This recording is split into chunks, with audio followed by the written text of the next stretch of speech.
Mike Harris, and What in the Law podcast is back. We have Cliff Black.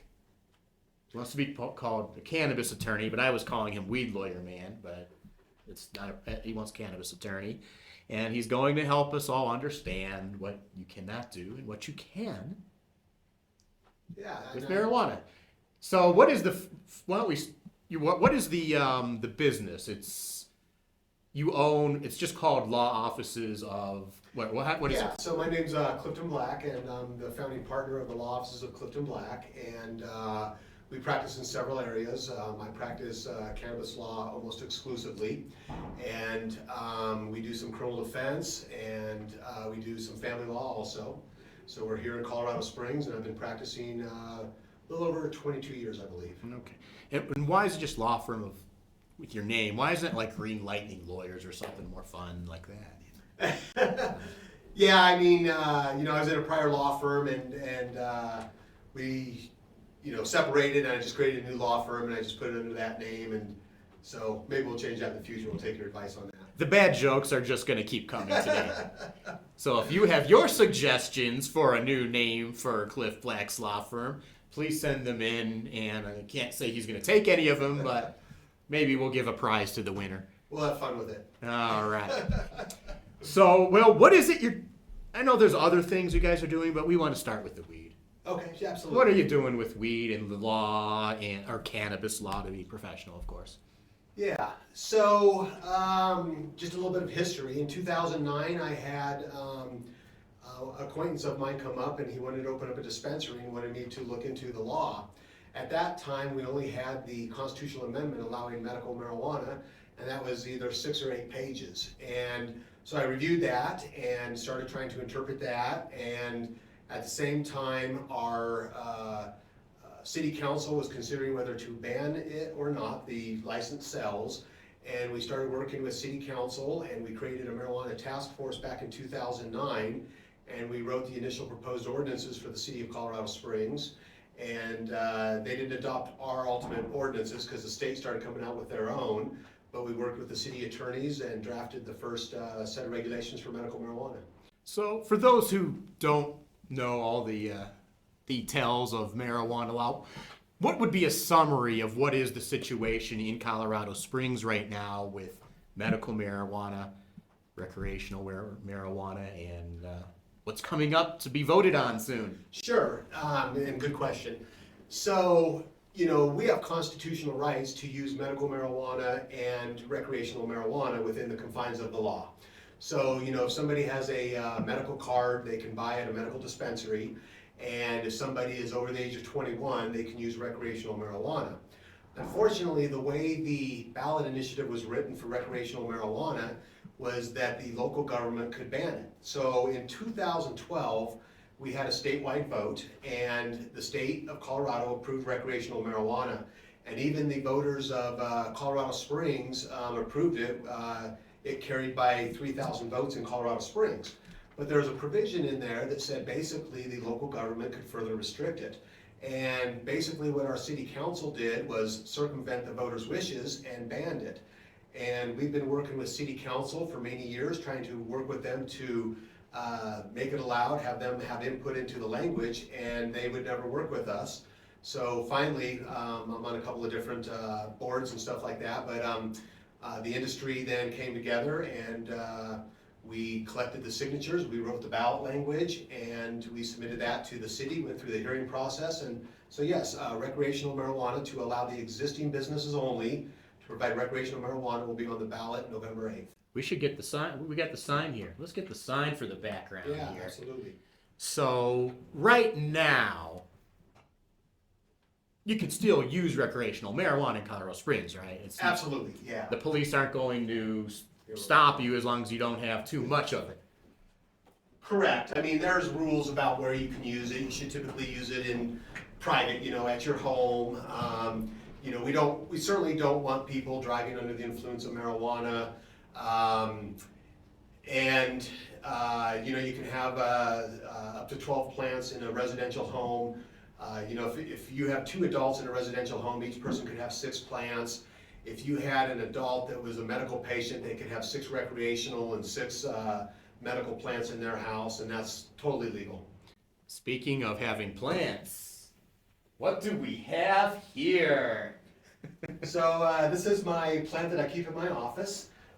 We use it for demonstrative purposes to, well, we initially got it back in the day to teach juries more about the plant and how, clones are cut and that type of thing. And it's very interesting because, the reefer madness people think that this is a very scary, dangerous plant, and it's just a plant. It's a flowering plant, and it produces, of course, marijuana that does, have an intoxicating effect, but that's beneficial, of course, medically, and, just like alcohol, people will use it to relax at home.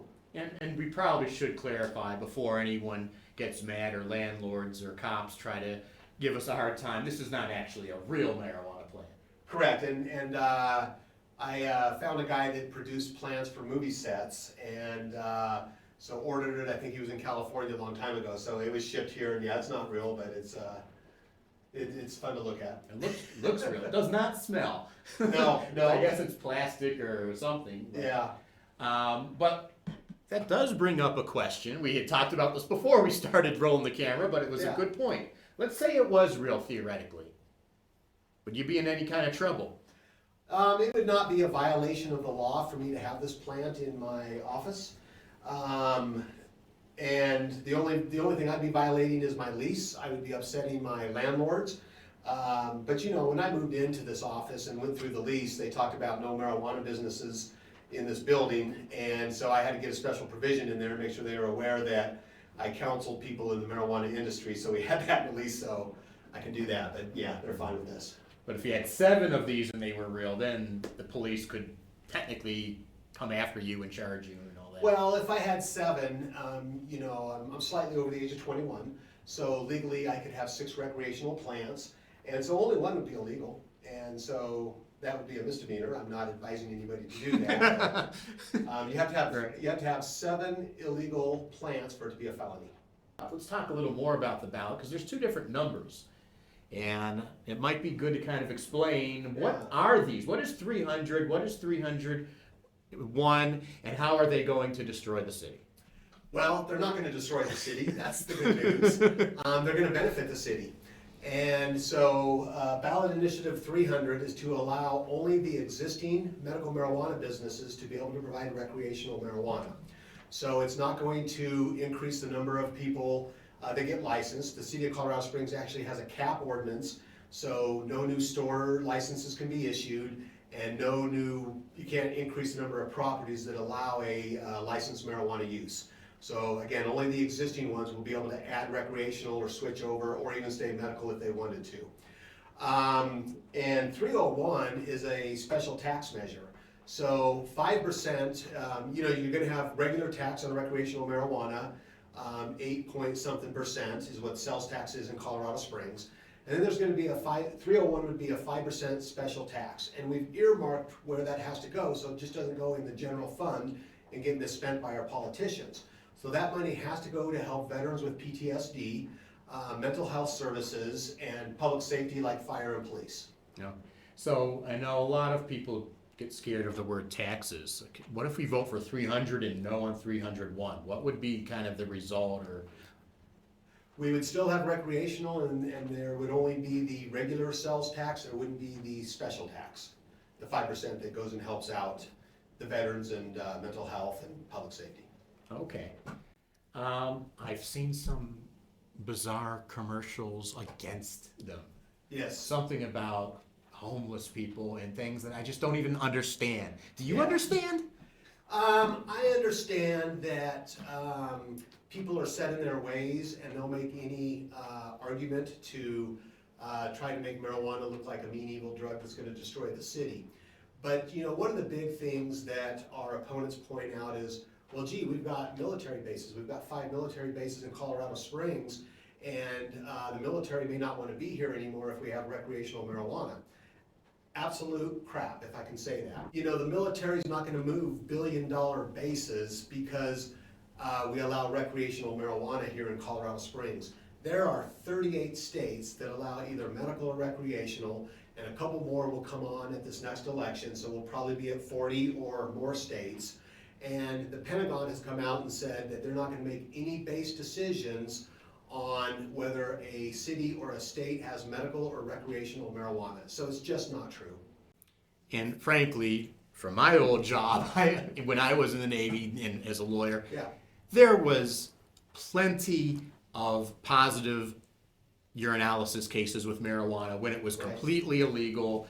And in countries, I was in Japan where it was completely illegal, still is, Yeah.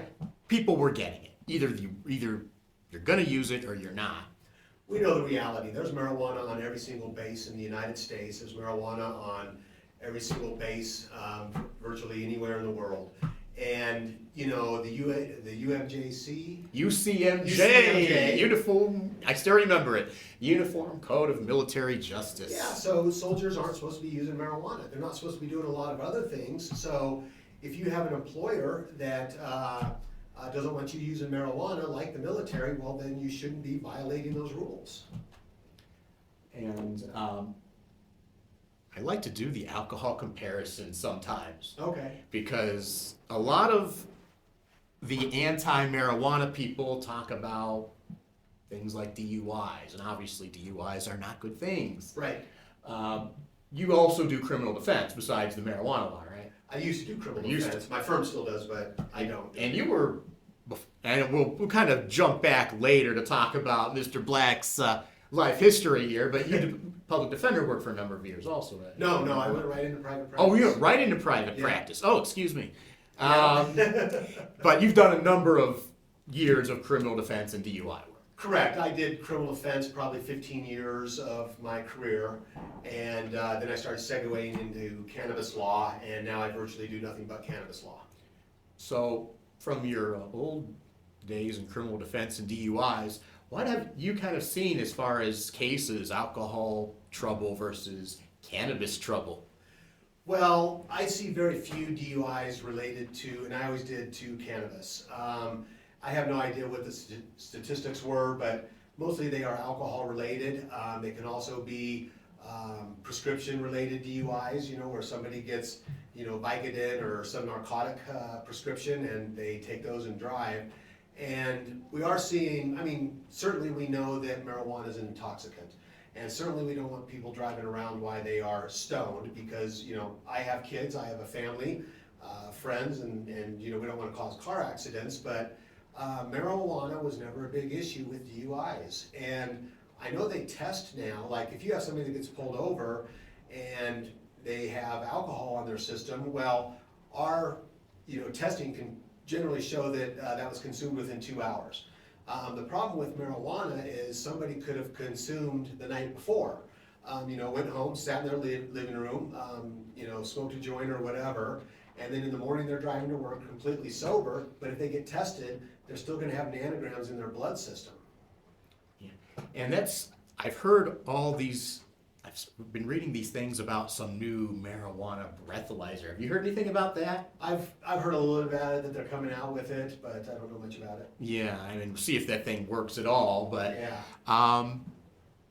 but it is different. And what I like to talk about is the havocs of these DUI crashes and all these, and frankly, other violent crimes tend to be alcohol or other drugs more than Correct. marijuana. I don't know how many, in your years, how many violent crimes you saw where someone was stoned on marijuana, but I haven't seen any. Yeah, exactly. And, you know, I'm no expert, but I think alcohol tends to make people more aggressive, and marijuana seems to calm people down. I've done some work with the Colorado Springs Police Department, you know, when they knock on one of my clients' doors and want to get in and see their plants, you know, we'd go in there with the police and show them that everything was legal. It was more of a compliance check. But I'd sit there and chat with the police officers, and I've had countless police officers tell me that they'd rather deal with somebody that is under the influence of marijuana than deal with somebody that's under the influence of alcohol. Because they're a lot more likely to get into a physical confrontation when somebody that's under the influence of marijuana really just wants to relax. They're typically not violent. When we look at domestic violence cases, for example, a very large percentage of those are related to alcohol. But I've never seen one that's related to marijuana, like somebody's high and starts to fight with their significant other. Yeah. And at least nowadays, I don't see any local politicians running ads about banning alcohol. Correct. It's cool to be drinking alcohol still. I mean, Right. You can be on the Supreme Court and talk how cool it is that you drink beer, but Yeah. some people still think it's bad to use marijuana. Yeah. And Well, there's a way you can tell if somebody is either driving under the influence of alcohol or if they're driving under the influence of marijuana. If they're driving under the influence of alcohol, they are weaving, they are speeding, they're running red lights. If somebody is driving under the influence of marijuana, they're typically driving under their speed limit, stopping at all stoplights, using their turn signal. Oh my God, we don't want that. Let's make sure we stop that. Yeah. It's just the old stigma of reefer madness, that this is the devil's lettuce and it's gonna ruin our society. And it's just totally not true. But what we do when we, as a society, tell people they can't use marijuana, we're pushing them to use narcotics that are very addictive. 80% of heroin addicts started with an addiction on prescription medication. Yeah, now I hear that from clients all the time who have heroin or meth problems, is they didn't just start out walking in the street and using that. They didn't start from marijuana. They started because of opioids they were prescribed after an injury. Correct. Yeah. And if we could open our eyes and our hearts and our minds, we could realize this is so much safer, and Absolutely. for many of us, including me, it is life-saving medicine. And we always do the fun stuff when we're talking about what should we talk about off camera. And we were just talking about some fun stuff. What were we talking about? Oh, we talked more about, the campaign and how there's a claim that it's gonna increase homelessness. And I actually think it's just the opposite, because I talked about that special tax, that 5%, that's gonna raise, Colorado Springs is losing $15 million a year on the regular sales tax that would come from marijuana. The special sales tax may raise up to 5 to 10 million a year, and that's what's gonna go to veterans with PTSD, mental health services, and public safety. Well, a lot of that will help the homeless, because my understanding is the city of Colorado Springs does very little to help the homeless here. They put in something like $500,000 maybe a year, and Ballot Initiative 301 has a tendency to bring in $5 to $10 million. It will be split up, and when you think about veterans with PTSD, a lot of homeless people are veterans with PTSD. When you think about money going to help homeless services, a lot of our homeless people have mental health issues. So these tax dollars are going to significantly help the homeless population, as opposed to the city that does virtually nothing. Now, I asked a question before about what if you said yes 300, no 301. The opposite wouldn't really make sense. What would happen if it was no 300, yes 301? Just nothing, basically? We wouldn't have recreational marijuana. If we ever got it in the future, the special tax would be on it. Yes, that really would make no sense, practically speaking. Yeah. And we had the tax issue on the same ballot initiative initially, and the city fought us on it, and so we had to run 2 ballot initiatives. Okay. Now, why don't we talk a little bit, we can keep the background because it's so nice, but a little bit about what is your regular job other than the elections and Sure. and all this? What do you do kind of on a daily basis kind of thing? Well, when I first became a cannabis attorney, the biggest question is, how do I stay out of jail? And I always started out with federal law, because marijuana is still against federal law. We're hoping that will change. But in the beginning, I would start advising people on, tell them a little bit about federal law. You can't do this under federal law. You can't under Colorado. Federal law supersedes state law, so you will be in violation of the law. But then we go on and talk about what Colorado allows. The federal government back in 2009 came out with a series of memos, and basically the federal government said it wasn't going to use its limited resources to go after people involved in cannabis in states that allow it, as long as there was clear and unambiguous compliance. So the Fed isn't a big issue. If you're following state law, they're going to leave you alone. But my daily job, to start out with, going over the rules, telling people what they can and can't do. And then, I help people create business entities, corporations, limited liability companies. We create operating agreements, bylaws for those corporations.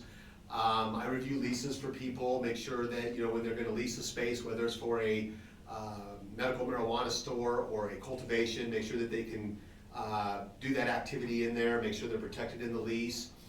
We help people with the licensing, so We have dual licensing in the state of Colorado, so you have to be licensed by the local jurisdiction, and you have to be licensed by the state. So we help out with those applications, getting those together. There are violations, just like a liquor store. A marijuana business may have a minor violation. You know, we have 400 pages of rules, over 400 pages of rules at the state level, and then we have local ordinances. So to know all those rules, and of course this is an evolving industry, those rules keep changing, but it's very difficult to stay on top of. So part of my job is, you know, answering questions for clients when they don't quite understand a rule or when there's a new rule. And then back in the violations, we work with the Attorney General's office and settle violations. I do a lot of buying and selling of marijuana businesses, and that's actually probably, well, I often tell people that I do 99% cannabis law. I say 99% because I helped a couple clients this year. I helped one sell a chemical cleaning company. I helped a doctor get registered as a corporation, get his corporation set up. Last year I helped somebody buy a dog grooming business, but aside from isolated events like that, I do all cannabis law. Yeah. And now it's a lot of buying and selling the businesses. So when we say cannabis law, frankly it sounds exciting, but when you talk about it a little more, some of the stuff you're doing is maybe not quite as exciting as the average person might think. It's kind of, I guess, it can be tedious. Well, I would say that I never expected my whole career to go to pot. But no, I love it. Yeah, I mean, it's a lot of rules. It's a lot of contract drafting. I mean, you know, I went from being a criminal defense attorney to spending, you know, a good chunk of my day in court every day to working behind my desk and drafting documents for people and answering questions. And you know, I guess it could be looked at as tedious, you know, when you have 5 contracts you've got to write and all those, you know, for one sell of a business, all those contracts, you know, correlate with each other and all are involved in the same transaction. So it does get tedious, but I would say I enjoy it. But it's necessary for businesses, it sounds like. Yes, absolutely. I mean, it would be, I mean, if you're running a legitimate business, any kind of marijuana business, it sounds like they need someone like you. But why don't we talk about that? When does someone need to have someone like you available, and when do they not? Right. You know, I know hiring an attorney can be expensive, and there's a lot of people that try to not hire an attorney, and a lot of times they're fine. They get, you know, they run a solid business, and they very rarely use an attorney. But if they haven't used an attorney on the front end, then often we see what happens when things don't go right. So, you know, you may have 5 people that own a marijuana business, and, you know, in the beginning everybody's singing Kumbaya, we're gonna open up a business together, we're gonna make lots of money. But when the reality of running a business sets in, people start disagreeing, people are not happy with what other people are doing or not doing, and then they have to get us involved in trying to split the company up. And if the operating agreement wasn't written correctly, it can be very difficult to, you know, separate the owners and have them go their own ways. Similarly, you know, a lease. People won't use an attorney for a lease, and they may be just fine, and they may have a good understanding of what should be in a lease. But we certainly have business clients that come to us and they're being evicted. And they're being evicted because they didn't shovel a sidewalk. You know, in a lot of leases, you'll see a provision that says tenant cannot violate federal law. Well, marijuana is a violation of federal law. So when I review a lease, I won't allow that to be in there because that would give the landlord a right to evict my client at any time. That's another good point. There's so many different jumping off points. Yes. I see here. I think what I will jump off into though is if you are like a dispensary, or whether it be recreational or medical, some people think that's an easy jump in, get rich quick kind of thing. What have you seen with that? It's a very difficult industry, and it's certainly not for the faint of heart. And I've seen a lot of people come and go in this industry, and again, the rules are so complex that you know, somebody really needs to have a thorough understanding of those.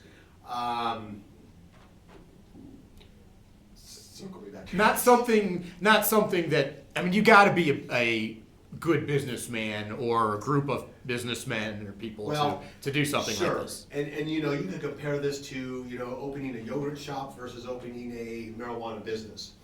The big difference in those, I mean, you have a lot of similarities, right? Location, customer service, having a quality product, you know, but in the marijuana industry, you have so much regulation.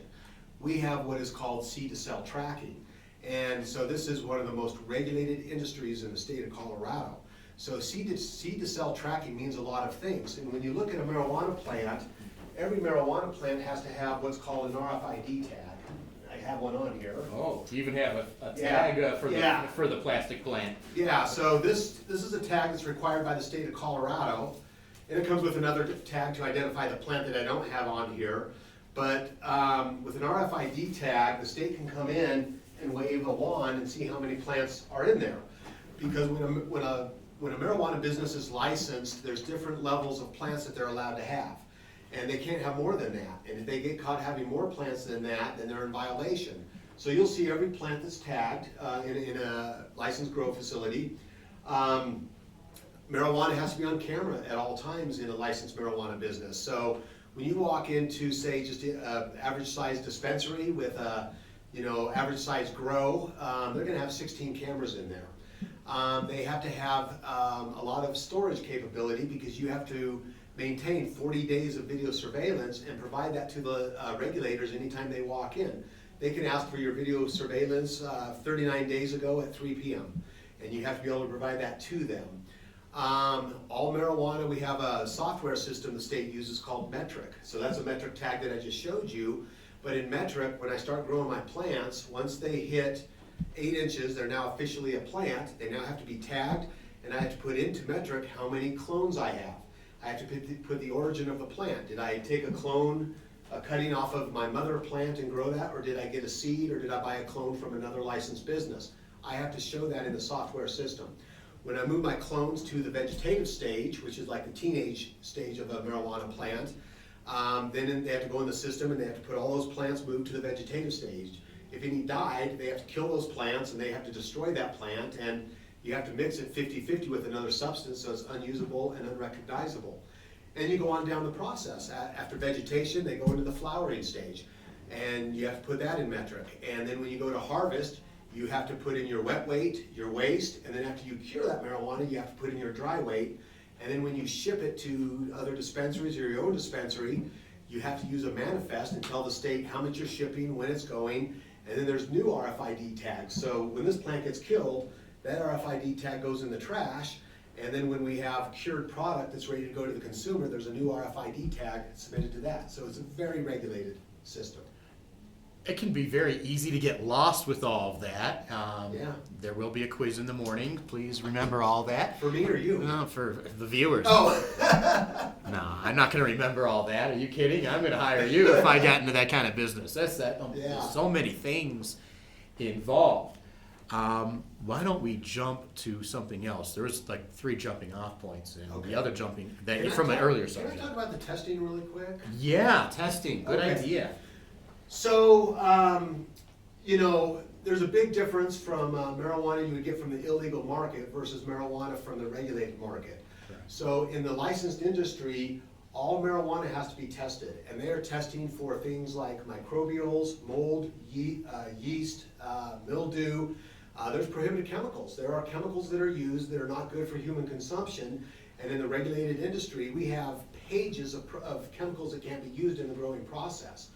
The illegal market doesn't care about that. They'll use a dangerous substance that can harm somebody because they want to make sure the plant doesn't get infested or go bad, so they'll use anything at all. We test for heavy metals, insecticides, pesticides. So when somebody is buying marijuana, either from a licensed medical marijuana dispensary or a licensed recreational marijuana dispensary, you know that's been through the testing process. You know that that's safe for human consumption. That's a good point. All this legalization, the reefer madness people talked about how dangerous it was going to be, but it makes it so much safer. So much safer. Because you don't have to buy it on the street or Right. and not know what it's going to be. Well, and the reefer madness people talk about the gateway theory that marijuana leads to harsher drugs. First of all, I don't believe that. Actually, there's a lot of people that have tried harsher drugs, from prescriptions to heroin to cocaine, and they don't like those substances. Those are, too powerful for wanting just to relax, so people will stop using those harsher substances and go to marijuana, which is a safer substance than alcohol. Lost my train of thought. I think that was it. Was there something else? Was there something? Okay.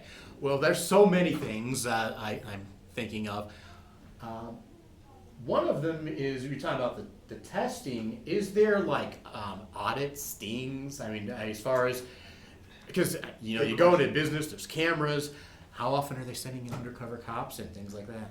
We don't know how often they are, but they do. And they do stings for alcohol-related businesses, and they do stings for marijuana businesses. And when they do stings for people with liquor licenses, they have about an 80% passage rate. So these investigators can go in, and if they look hard enough, they're going to find violations in bars, in liquor stores, that type of thing.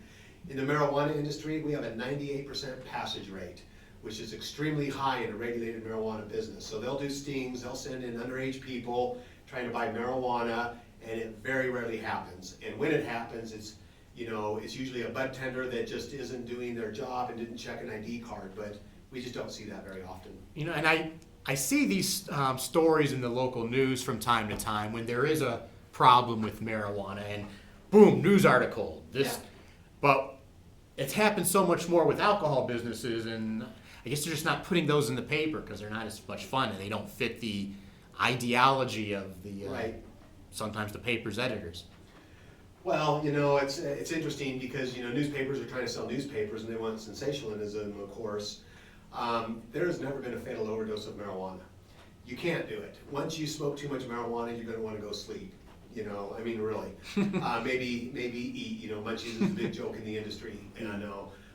But when you look at fatal overdoses of alcohol or narcotics or the fentanyl crisis we're having, I don't understand why our politicians are so worried about, a plant that can be used responsibly when we have deaths all over the place from fentanyl use. I mean, it's getting really scary out there with these harsh drugs. And that's what I was going to say about the gateway theory. If somebody's going to use marijuana, they're going to use it. You don't need a licensed store to be able to find it. Of course, we don't want children to use it, but statistically, teen use goes down in states that legalize marijuana, because what you're doing is you're taking it off of the streets, away from the illegal market. That's where kids are getting it. And now it's patients and it's people over the age of 21 that, just like alcohol, they need to be responsible where they store it in their house and make sure. I have 4 kids, and my kids, when they were growing up, they weren't hitting my liquor cabinet. And so you just gotta, it's all parenting at that point. But when you have somebody that has to go to the illegal market to buy marijuana, that drug dealer, for lack of a better word, what are they trying to sell you? Well, of course they're gonna try to sell you the marijuana, but what else do they have in their pocket? Do they have acid, cocaine, meth, fentanyl? And to me, that's where the gateway theory comes from, is the illegal market, not from the licensed, regulated business. Right.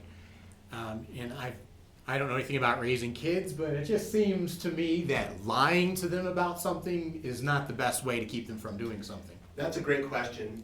So in 2009, I was trying to make the decision whether I wanted to be a cannabis attorney or not, what that would do for my career, and I had to do some soul searching. And so the two biggest factors, was the biggest factor was my children. I didn't want children to think that using marijuana was okay, and I was very clear with them that what I was doing in 2010 was to help patients have access to a much safer medication than narcotics. And I had open talks with my children, and my children went through public school here in Colorado Springs and were not using marijuana. They're all productive members of society today and didn't become drug addicts. And that was just education with my children and making sure they understood it. And hopefully they're also not becoming alcoholics, because alcohol can be right. available to kids, and we don't want kids getting either one of those Correct. products or many other things that are out there. Agreed. Which sometimes are legal but maybe not safe. Yeah. The flower Are you came trying to off. steal a bud? Your flower came off. He's trying to steal a bud. You got that on camera? Try to smoke I it. actually do. To smoke this. That would be. That would probably. You know what? I'm gonna make a joke of that. Frankly, that would be more dangerous. To smoke plastic? Yes. Absolutely. All right. So, again, the good stuff happens in the breaks, and your flower came off, and we were joking that this is plastic. But if we tried to grind this up and smoke it, it'd probably be a lot more dangerous. It would be very gross to smoke plastic. I think it would make somebody sick, and I can't imagine the odor from that versus the normal odor of a flowering plant. Do you So- remember Spice? Yes. Oh, Yeah. That's another good thing. I've had one of those cases years ago. Yes. What is that fake marijuana spice horse stuff? Yeah. I remember it had something to do with horses. What was it? What is that stuff? Well, so spice was, and I have limited knowledge about it, so take all this with a grain of salt, but they were using a different plant substance and basically spraying chemicals on it that would give a very strong intoxicating effect. And again, with my limited knowledge, I think it was very dangerous, but the problem with spice was it could be sold in gas stations and there was no age check, and so they'd sell it as spice or incense, and so kids could walk in there and buy it, and from what I understand is it would actually cause brain damage. And so it's crazy to me that, again, our politicians are putting all this emphasis locally on, oh my gosh, let's not allow this plant. And if you don't allow this plant at a recreational use, what are you telling people to do? Go try something else. Go buy from the drug dealer on the corner. Go buy, spice. That's not spice. Plastic. Go buy spice from a gas station that sells it. I was shocked. I took a ski trip and we were going up I-70 and we went into a gas station and they were selling pipes and spice. And I never went back to that place again. I couldn't believe that somebody would sell something that dangerous to the public. Yeah, and that probably does need to be banned, at least for It how does. it's being sold. I'm not sure there's going to be any movement to ban plastic, though. No. Well, There is. actually, Grocery bags and. well, not by the same people, actually. Yeah, it's kind of the opposite people. So I was going to ask a little bit. I know you're not mainly into the federal thing, but have you been following a little bit about some of the talks and what may or may not happen federally? Yeah, I mean, I've been telling people that the federal law is going to change in 2 years, but I've been saying that for 13 years. So again, I think it's going to change within 2 years. We'll see. There's been a lot of push on the Fair Banking Act, and one of the problems in this industry is the banks didn't want to bank because it was a violation of federal law, and being a violation of federal law, the bank regulators could seize all of the bank's assets if they were taking deposits from marijuana businesses. So for a long period in this industry, there was no banking. And what did that create? Dangerous situations for the business owners. It made them victims for robberies and burglaries because they were dealing with large amounts of cash. We do have banking now, but the federal government said, okay, banks, you can bank, but now there's a duty on you to make sure that the marijuana depositor is in compliance. So banks that allow banking will do their own compliance checks. They'll look at the metrics, the metrics software, and they'll look at the financials of the marijuana business and making sure they're running this business correctly to allow them to bank, but then they're charging for those accounts. And I think the lowest you can get a bank account is $750 if you have one license. If you have multiple licenses, they're going to charge you, and this is a monthly fee, so either $750, I have clients that pay $1,500 a month to bank at a banking institution. And then recently, Biden came out and pardoned some 6,500 people that had low-level marijuana offenses on their record. And it was certainly a step in the right direction. Here we're wasting resources on going after people that have small amounts of marijuana. We're hoping that this is kind of an indication from President Biden that he's going to look at the federal legalization, and he is having the classification of the marijuana looked at to see if it should be reclassified. It's crazy because marijuana is classified as a Schedule I substance. It's in the same category as heroin. Very dangerous, very addictive, no medical benefits. So it's just misclassified. And worse than cocaine, I understand, which is even, according to the federal government, less dangerous. Cocaine is a Schedule II substance, so basically what this is saying is, under the federal government current classification system, marijuana is much more dangerous than cocaine, which anybody knows that isn't true. Yeah, and I hear a lot of politicians who talk about law is the law, law and order, and all that stuff. And so I guess the reality of federal laws, we're just not really enforcing certain things. Yeah. But I often say that there's a lot of laws that are not enforced, and a lot of silly things on the books that are completely ignored all the time. So changing laws moves at a snail's pace. And yes, we keep hoping the federal government's going to change it, but what we rely on now is the federal memos that are saying, hey, if you're licensed, you're regulated, you're following the laws, or if you're a patient or an adult under the age of 21, we're gonna leave you alone. So when local politicians say, it's against federal law, the federal government doesn't want it to be against federal law. They don't want to enforce this anymore. And why are our local politicians hanging on to this? And you know what I think a lot of it is, Michael, is politicians need a scapegoat. Because I have never seen a politician say, yes, I didn't do my job correctly, I could have done more for homeless, I could have done more for the unemployment situation.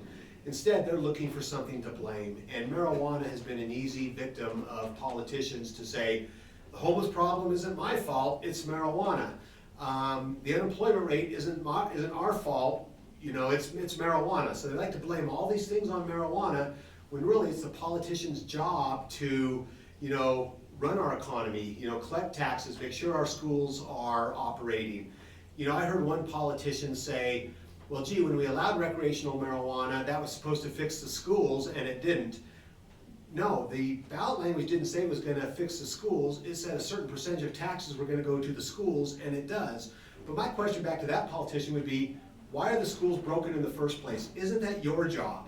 And you wanna blame marijuana, and you wanna say marijuana's not fixing the schools? Do your job and fix the damn schools. Yeah. Why don't we talk a little bit about how we kind of skipped over a little bit about you and who you are and how you got into this. So how did you go from the being a young lawyer? How did you get into law? Why don't we start with that? How did you become a lawyer in the first place? I always had a passion for it. Actually, just out of high school, I was looking at going into law enforcement, and I started going to Pikes Peak Community College for law enforcement classes. And one of my instructors there was a criminal offense attorney. And he just made the area of law sound so exciting, and so I always wanted to get into it. Due to economics, I was a blue collar worker for many years. I owned a moving company here locally. I moved to California. I worked for Atlas Van Lines, and I had a work-related accident. I was walking up a ramp into a moving truck with boxes on my shoulder. The ramp collapsed, and I took the impact on my shoulder. That put me out of work.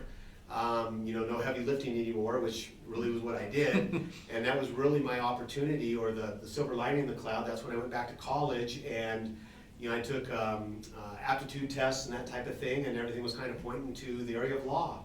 So that's how I became a lawyer. And one thing you did, which is somewhat unusual, you mentioned, is you went straight into private practice. You didn't do the government route or the work for giant firm and be a junior person. How was that? It was interesting. I mean, Colorado Springs was an interesting market, and I think people that become a public defender or a district attorney, I think they get great experience. I think that's a great way for somebody to go. And probably if I had anything to change in my career, I would have done that, because I think they just get uber trial experience, and I think that's really good for a lawyer. But I hung my own shingle, and I was just trying to find my way. And I started doing some civil type of work. I used to do collection law, and I helped a guy. All the exciting areas. Yeah. Contracts and collections. Collection law, some civil stuff, but I had a guy that came to me, and he had a DUI, and I was in an office sharing arrangement, and there was a criminal defense attorney in there. So I asked him if he'd partner up with me on the case so I could learn the area, and we did, and I really enjoyed it, and I started doing more criminal cases. So from that, I built a criminal defense practice and enjoyed that for many years, until an acquaintance came to me and wanted me to look into the marijuana laws, and I just started looking at those, and my name just kind of took off. I was going to city council meetings, and first city council meeting I went to, when they were deciding whether they wanted to ban it or allow it, I was sitting in the audience, and I had my shirt and tie on, kind of like we're dressed now. And I'm sitting next to this gal, and she's going a million miles an hour. She's texting, she's looking up, she's writing notes, she's just all over the place. And the city council took a break, and she said, so, what topic are you here on? And I said, well, I'm here on the medical marijuana topic. And she said, are you for or against it? And I said, well, I'm for it. And she's like, oh my gosh, will you do an interview? And I'm like, I don't know what the fuck to say. Sure. We have to bleep that one out, don't we? So I tried to That's all right. a little bit. No one's going to hold you in contempt here. Okay. So she did an interview with me in the hallway during the break, and kind of my name just took off, and other reporters started contacting me, and people that wanted to get in the industry started contacting me, and I just kind of became this cannabis lawyer in Colorado Springs, and that's never changed. I've never looked back and regretted it. Yeah. So I remembered meeting you as a defense attorney, and I was a different person once upon a time. Yes. Physically and mentally and emotionally, frankly.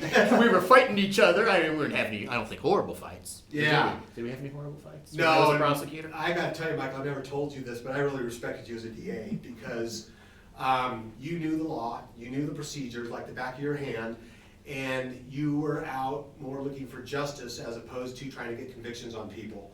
And I've met a lot of DAs that didn't care about guilt or innocence, they just wanted a conviction. And I don't know if you remember the case, but I had a gal, do you want me to go into this story? You'll edit it out if it's really bad, right? You guys are lawyers. Let's do it. Lawyer Okay. client. I don't know if I want to hear this So or I not. know you've had thousands of cases, and I had a husband and wife, and their car broke down, and they parked it in a bank parking lot, and in the morning, the bank had it towed away.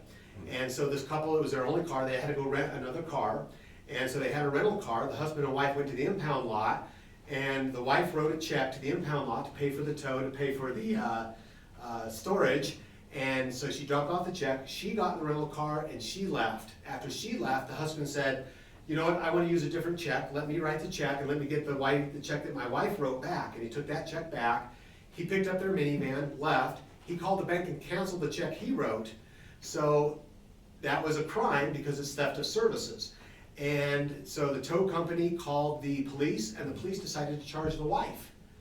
And I had all the facts. I could show the check that my client wrote that was taken back. I had the canceled check. I had the check that the husband wrote and canceled. I remember this. Yeah, and the tow company agreed that the husband wrote it. You wanted to dismiss it, but you had a supervisor that was out for blood and wanted convictions. And it was not a matter of justice, it was a matter of how many convictions, and she would not let you dismiss that case.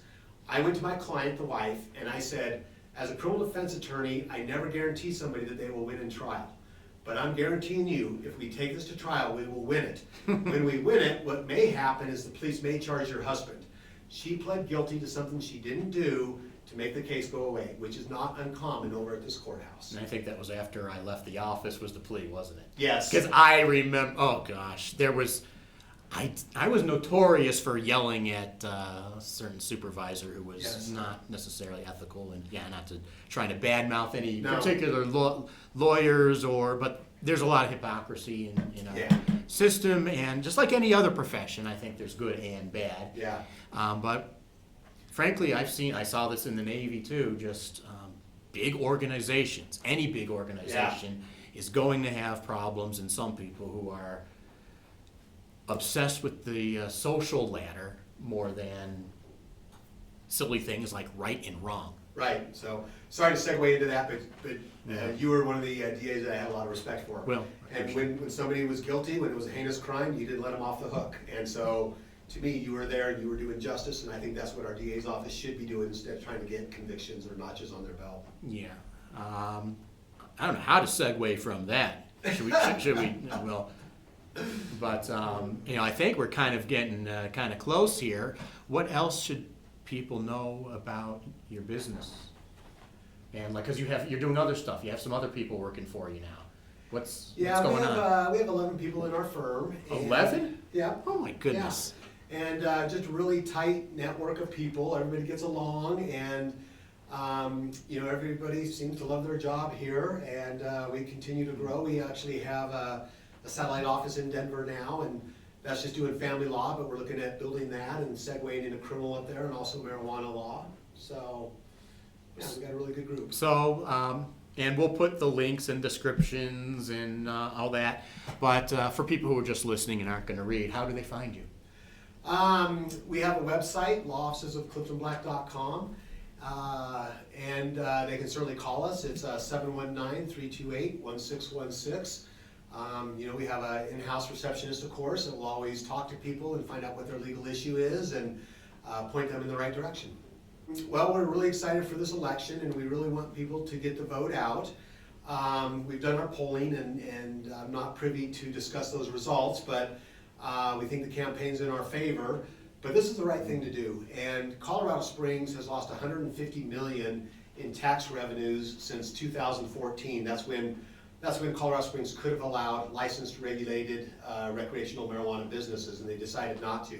So we're losing about 15 million a year.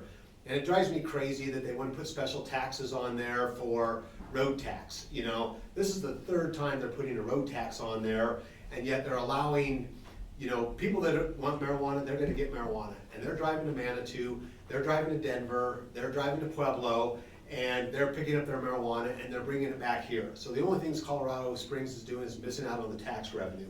When you look at Manitou Springs, half of their tax revenue comes from marijuana. They've got 2 stores there. Half? Half. You're kidding. I'm not kidding at all. And they've redone their streets, they've redone their gutters, they have new fire trucks, they have new fire equipment, and the leaders of Colorado Springs just want to increase your taxes when they need something. So here we're offering them 15 million a year in taxes, and they've been thumbing their nose at us and circumventing the voters' wishes. That's got to stop. Well, I didn't have as many bad jokes as I thought I was going to have, but I guess we had a couple of bad jokes. Your full name, Clifton Lee Black III, and with a name like that, obviously you come from a very prestigious lineage. I understand. I can't even say the word. Right? I understand you are a descendant of the famous Knight of the Round Table, Sir Smokes-a-Lot. Absolutely, and yeah, good heritage there, and As bad a joke as it is, we're going to do something with that title. But thank you very much. You know, one thing I not to beat a dead horse with me and my advocacy, but this really is safe, and I just wish more people would, especially older people, would start to realize it. I've had a number of, frankly, elderly clients and other people I've spoken to who had all kinds of trouble because of Percocet and these other things with hydrocodone, oxycodone, and of course alcohol, and some of them who later in life finally start this. and get off the other side. And not plastic, I mean the actual marijuana. Yeah, yeah. And it changes their life. Yeah. And I've heard a number of people say, I wish I found this years ago. Right. And things could have been so different. No, and I've been doing cannabis law for 13 years now. And I cannot tell you how many people have come to me and, veterans with PTSD. And, the VA put me on 8 different medications to control my PTSD. And I tried marijuana and I got off all those medications. And I have a normal life now. And marijuana's just calmed out my symptoms and I can have a productive life. And it's crazy to me when, our local politicians are opposed to that, and I think it's ignorance. I think, they're towing the company line. When I got into this, it was death for a politician to stand behind marijuana. And I think some of our politicians still can't get away from that, and they insist on remaining ignorant about the benefit this plant can provide to people using it, whether it's patients getting away from narcotics, or it's people using recreational and not getting drunk at a bar and getting violent. And I wish they'd take a bigger look at this, but they can't because of their political position. I think, we've had years of brainwashing with reefer madness, and they just can't look at the truth. You know what? I'm going to give another unsolicited plug, although the business is closed. But I used to hang out at this marijuana club in town. Okay. And I guess they're closed now. I don't know if it's business or if there's legal. I don't know. But there was never, as far as I know, a DUI coming out of that place. Mm-hmm. There was never a fight. Honestly, I did see some arguments and someone, sometimes me, would break it up. But it never got even close to there's going to be a physical fight or anything illegal. And there's stuff at the bars all the time, not just DUIs, fights. We read about these shootings and other things. Yeah. These are not at the marijuana clubs. These are at alcohol establishments. And I'm not saying we need to ban alcohol or we need to ban bars, but we need to get a little perspective about things. We do, and the clubs in Colorado Springs have gone away. There's one existing licensed club, but the city council wrote very strict rules against it. So it basically made it a non-profitable business trying to force it out. So at the time, we had a bunch of clubs pop up, and in my opinion, some of them were operating illegally because they were providing marijuana and they shouldn't have been. And then licensing came along, and there were 3 clubs that got licensed, but under the city council rules, they couldn't provide marijuana. So they could charge door admission, they could charge for a water or a candy bar, prepackaged foods, and then they can only be in business for 8 years, and then they have to go out. I think they only have 2 or 3 years left. There's one remaining club, and I think it only has 2 to 3 years left before it has to shut its doors. It can't relocate, so that's hard if you want to change locations, if you find a better location, if you find more seating capacity, and it can't change ownership. So this poor guy that still owns this club, he can't even take in investors as partners because the ownership can't change. So our city designed these ordinances to shut these clubs down. Yeah. Well, that's a shame, and hopefully more people are gonna realize the truth of the matter. Yeah. And when I hear these politicians saying, "Well, we don't know," we do know. Yes. This stuff is one of the safest substances out there, frankly. And it's life-saving medicine, and again, doesn't mean you should drive under the influence of this or anything else, Yep. or that you should give it to kids when they're not, or anyone else who's maybe not ready for it. But It's been hopefully, around 3,000 years, yeah. and there's tons of studies done on it, and they just want to ignore all the facts and again, use it as a scapegoat. This is why, in my city, this is why I have homeless. This is why rents are going up. This is why we have unemployment. No, politicians, this is not the cause of all the problems in the world. Yeah. So, Well, thank you so much for being here. So thank you for doing this work. Because frankly, while I'm the big advocate, there's no way in a million years I would want to go through all those contracts and rules and regulations. Just give me a first-degree murder case. It's so much easier, honestly. But at least to me, but for you, this is great that you're doing this because we need you. we could get you a growing practice in the marijuana field. Not in the regulation part of it.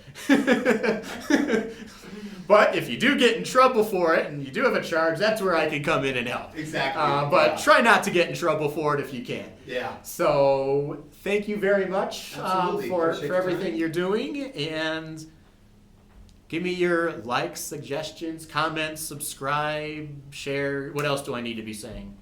What am I forgetting? That's it. Yeah, the self-promotion is the hardest part of this, honestly. Is it? That's why I have Lauren here. Yeah. So check me out on What in the Law podcast and some of the other things I'm doing. I got my poetry podcast I should give a plug to, Smokin' No G Poetry Podcast. You can also find me on the internet at Instagram, all those places. Where am I? MikeHarrisLaw.com is my website still, right? It should be. I think so. And you can find Cliff Black at, what is your website? CliftonBlackLaw.com. Anything else we need to show off, or is that the main thing? No, the one thing I tell everybody is, if you are in compliance with the law regarding cannabis, it's a very safe area to be in, both business-wise and if you're going to use. We do advocate for responsible use, just, same thing with alcohol or anything like that. But if anybody has any questions related to cannabis, we're here to help. All right. Thank you, and see you next time